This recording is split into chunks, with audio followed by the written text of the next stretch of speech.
Fit Mama of 3 here, and today I just want to barely scratch the surface on one of my all-time favorite things, which is strength training. So what is it about strength training that I'm obsessed with? There are a lot of things, but mainly it is because of the crazy benefit that strength training provides for overall health and fitness.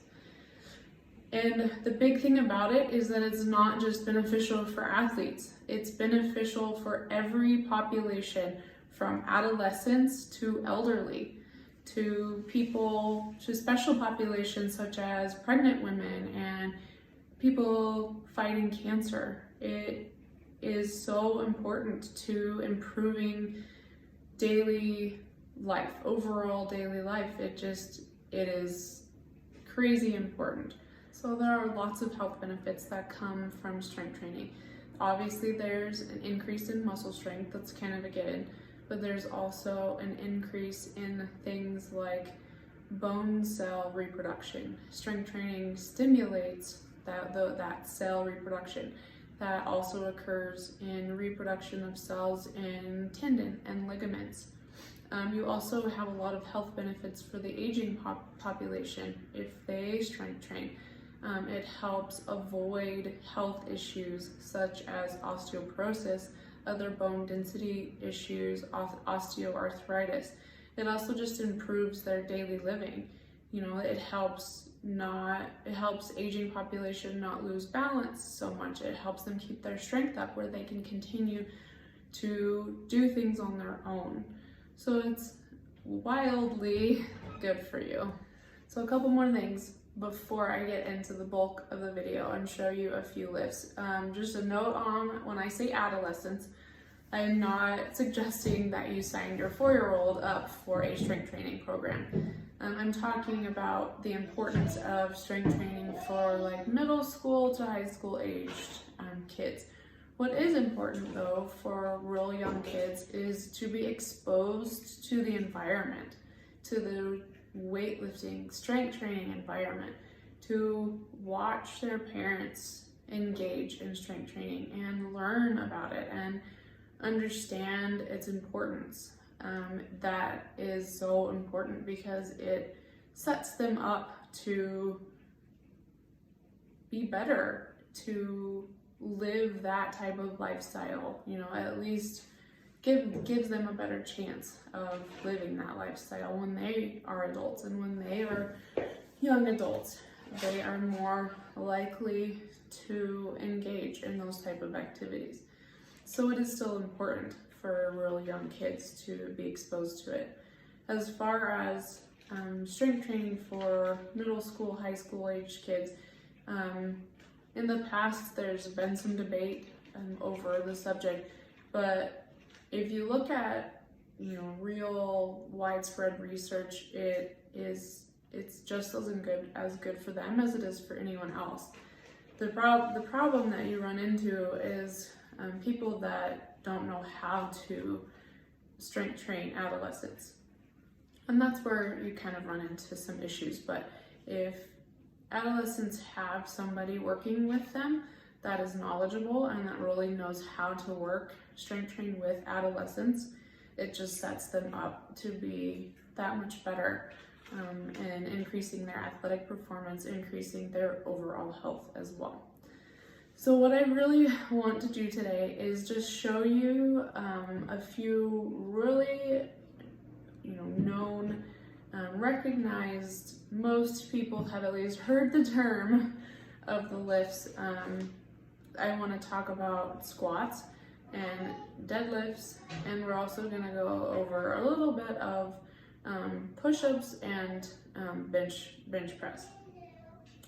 And the reason that I'm picking these is just because they are so widely known. They are also some of the ones that you see the worst form on.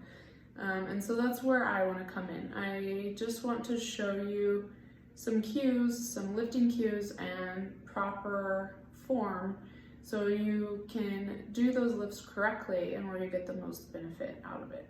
So let's do it. Okay, so we're going to start off with talking about squats and squat form. I'm gonna have to move the camera a little bit around so you can see some of my body position, so ignore camera movement. So squats are such an amazing exercise because of how many muscles that it works while you're doing that. So when you're squatting, you're working your gluteus maximus, you're working all 4 of your quads, and you're working all of your hamstring muscles while you're squatting. So we're talking about major muscles in your legs, and they work all of them besides your calves. So it's super, super awesome movement. So when you're starting to get in the squatting position, whether you're using a barbell or not, this is a barbell. This is a barbell. An Olympic-sized barbell is 45 pounds by itself with no weights. Dumbbells are these fun guys. Dumbbell. You can do squats with body weight. You can use a barbell, put weight plates on there, or you can use dumbbells. We'll go through all 3. So I'm gonna start with some squatting position when just using your body weight. So what you wanna look at first is your feet. So your feet should be a little bit wider than shoulder width apart. Not super wide. You want a good solid base, but it should be a little bit wider than shoulder width apart. And your toes should point out just so slightly. I'll show you. So my feet are a little over shoulder width apart, and my feet are pointed out just a little bit. So what you want to look for is when you go into the squatting position for your knees to follow your feet. You want to follow your feet all the way down as you go. So the theory behind that is, if you think about a stack of blocks, you want the blocks to stack up on top of each other because it makes it stronger, right? So the same thing with squats. If everything is aligned and stacked on top of each other, it makes you stronger. It makes you be able to have more power, lift more. So that is a super important thing to keep an eye out for, is your footing position and making sure that your knees follow your feet. Another really important position for squats is your back. So your back should stay flexed, is what it's called. And when you go down, your chest stays up, your head stays looking forward, and your butt goes out, your glutes go out, like you're trying to put a butt print on the back wall. So when you get your feet set, you flex that back, helps protect your back, and your butt goes out and chest stays forward. So no matter if you have a bar on your back, dumbbells, no matter what it is, that's where your back position stays. So if you're doing body squats, you can have your hands in front, you get into your position, head stays forward, butt goes back, and chest stays lifted. And you come up, and it's one fluid motion. Up, down, and up. Now, another important thing to keep in your mind is how far you go down. Now, some people like to do deep squats, which I don't recommend, because when you do a deep squat, you're actually disengaging your gluteus maximus. So when you do that, your glute has to disengage and re-engage. So you're not using it the whole entire lift. So if you stay within 90 degrees or close to it of your quads, your thighs being about parallel with the floor, so that means that you're at about a 90 with your lower leg and your upper leg. Let's see. So you have, when you go down, that's about the deepest that you need to go right there. And up. So that's the squat. Let's move into deadlifts. So when you think of deadlifts, you normally think of it's working my hamstrings, right? Or at least that's what you should, which it's true. And there's obviously a lot of ways to work your hamstrings without deadlifting. But deadlifting is sort of your ideal workout with a barbell. There are 3 different kinds of deadlifts. There are traditional deadlifts, there are Romanian deadlifts, and there are straight-legged deadlifts. So traditional deadlifts are the most beneficial because they work the most muscles. And actually they don't engage some of your back muscles like the other 2 do. So they're also kind of the safest for your back. The problem, or sort of an issue that you can run into, is normally traditional deadlifts start from the floor. So you really need bumper plates to do that properly. Because if you get to a weight that's heavy, you should be able to drop it. If you can't, put it back down the same way that you picked it up. So there's just some safety things. The reason that I really want to talk about deadlifts is because back position can make such a big difference on the safety of deadlifts. So what do they work? Deadlifts work your gluteus maximus also, and they also work your hamstring muscles, and Romanian and straight-legged work a couple muscles in your back, mostly your erector spinae. So that's sometimes where people get into trouble, but I will show you how to keep your back position, sort of like squats, to where you won't get injured and you will lift those muscles properly. So for deadlifts, I'm going to demonstrate straight-legged because I don't have bumper plates. So I will get into those. So for deadlifting, you can do them with dumbbells, but you need some sort of weight to sort of offset your weight. So whenever you stretch down, it aids a little bit in that stretch. So you can get a little bit deeper stretch and work those muscles just a little bit more. But you don't have to use a barbell if it's too heavy. Dumbbells will work. So for that, the foot position is about shoulder width apart, so it's a more narrow foot position than squats, and your feet just face forward. So I have my foot position here of about shoulder width. Feet should be even with each other and facing forward. So with straight-legged deadlifts, it's sort of in the name, straight-legged. You can slightly bend your knees, but for the most part, your legs should remain straight.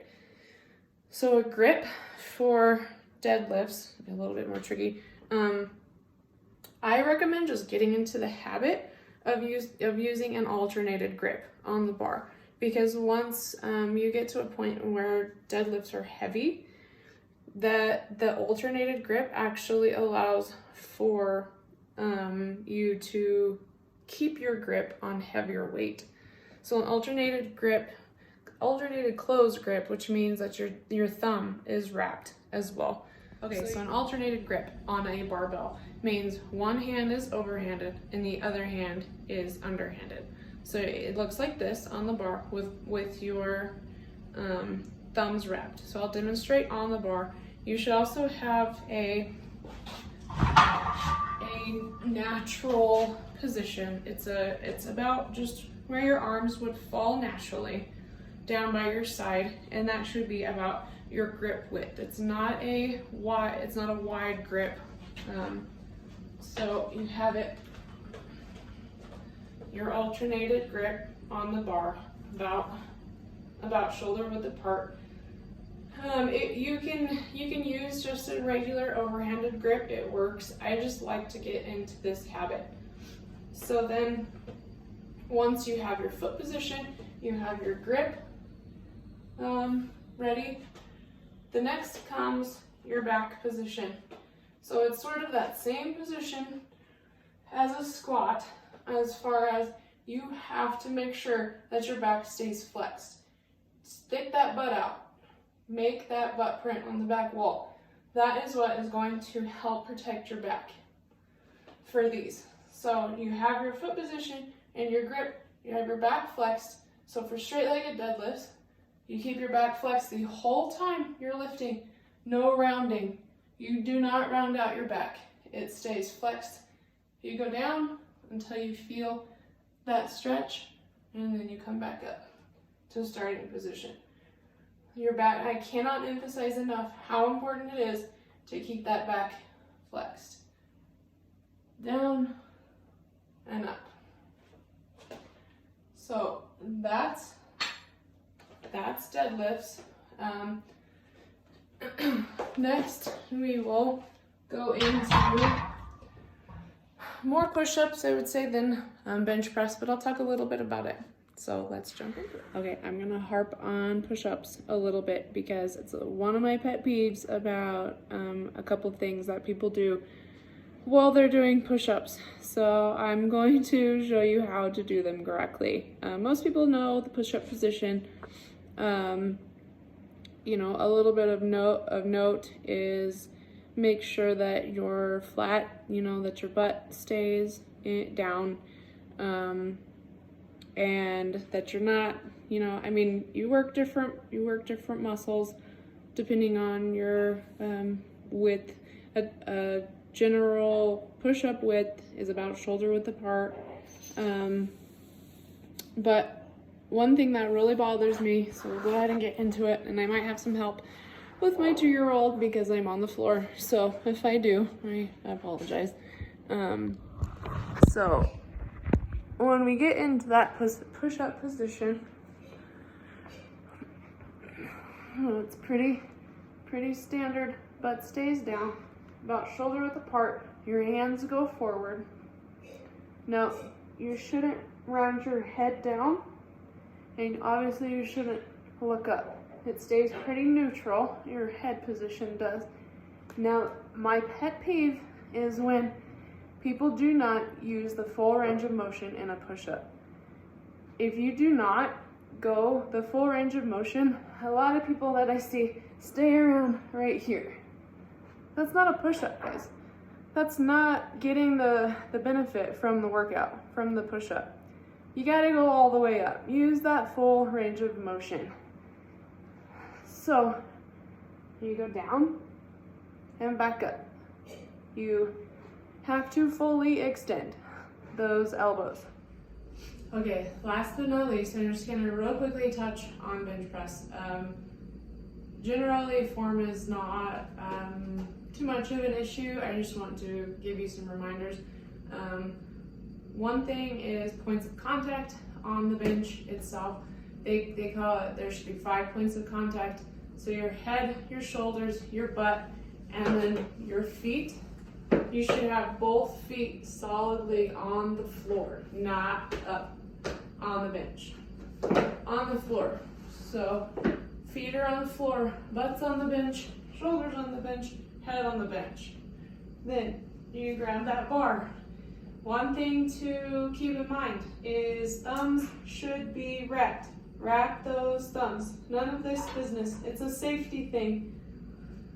So thumbs are wrapped, and your hand position, you don't go wide. There's no reason. There's no benefit there. All you're doing is putting unnecessary stress, hold on Jake, on your shoulders and elbows. Just stay with that shoulder width. Watch out, watch out. That shoulder width in a minute, okay? Shoulder width grip. So bar comes off, bar comes down, no bouncing. No bouncing off your chest. Just up, touch, and down.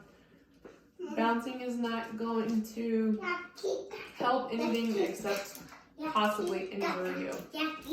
So that is in my list that I want to show you. Sorry for the 2-year-old interruption. So I really hope you enjoyed this video, and if you have any questions, feel free to ask. I will be doing more workout videos, some on different lifting types, some on some lifts that you can do at home without any equipment, just a bunch of different things, so stay tuned. Anyways, I hope you guys have a great day. Remember to be kind out there, guys, and be kind to yourself as well. So, thanks, guys.